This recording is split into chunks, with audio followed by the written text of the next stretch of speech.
Kash Patel, the FBI director, I think does have a problem, Josh. The Jeffrey Epstein issue, I don't think is going to go away. We're hearing some very angry words from very influential people on the right, and I'm talking about people from Tucker Carlson to Jesse Waters from Fox News to Benny Johnson, people who are being very much on the America First bandwagon, but they are just not believing this conclusion. They say there are massive holes in these conclusions and that there has been little transparency.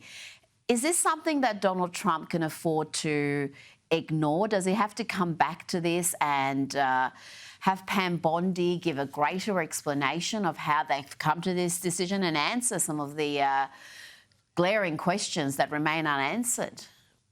So the administration has obviously not handled this well. I mean, to be clear, Rita, I am definitely not apologizing for the administration. I mean, Pam Bondi said at one point that the Epstein files were sitting on her desk. She said this during a Fox News interview.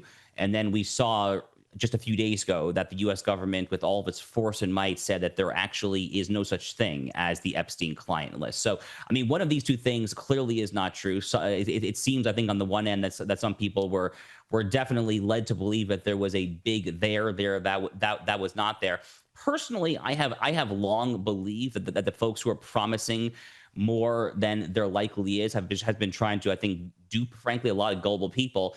The Epstein case back in 2005 was essentially dropped by the Bush-era DOJ. It was given to a Palm Beach County, Florida state prosecutor, which frankly makes no sense. And that really was kind of the origin of any cover-up, if there was any cover-up, was the decision of the Bush-era DOJ.